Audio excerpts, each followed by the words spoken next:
ইরানের পারমাণবিক স্থাপনায় ভয়াবহ বিমান হামলা। যুক্তরাষ্ট্র ইসরায়েলের সম্মিলিত অভিযান। স্থাপনায় হামলা চালিয়েছে যুক্তরাষ্ট্র ও ইসরায়েল। গভীর রাতে পরিচালিত এই যৌথ অভিযানে ব্যবহার করা হয়েছে সর্বাধুনিক বাংকার ধ্বংসকারী বোমা এবং স্টেলথ বিমান। হামলার লক্ষ্য ছিল ইরানের ফরডাও, নাতানস এবং ইস্ফাহান, এই তিনটি উচ্চ নিরাপত্তা বিশিষ্ট পারমাণবিক কেন্দ্র। বিশেষজ্ঞদের মতে ফরডাও স্থাপনাটি পুরোপুরি ধ্বংস হয়ে গেছে, যেটি পাহাড়ের নিচে থাকা একটি গোপন ইউরেনিয়াম সমৃদ্ধকরণ কেন্দ্র। যুক্তরাষ্ট্রের প্রেসিডেন্ট ডোনাল্ড ট্রাম্প এক বিবৃতিতে বলেছেন, এই হামলা ছিল সম্পূর্ণ সফল এবং ফরডাও সম্পূর্ণভাবে ধ্বংস হয়েছে।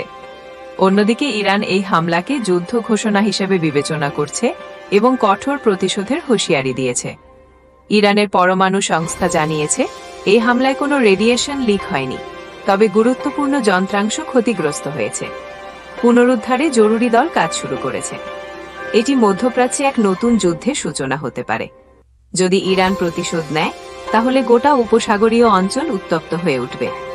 জাতিসংঘ মহাসচিব আন্তোনিও গুতেরেস এক বিবৃতিতে এই পরিস্থিতিকে অত্যন্ত উদ্বেগজনক বলেছেন।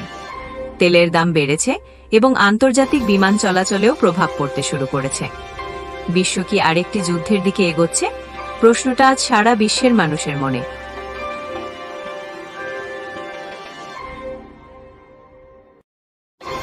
পরবর্তী আপডেটের জন্য চোখ রাখুন আমাদের পর্দায়।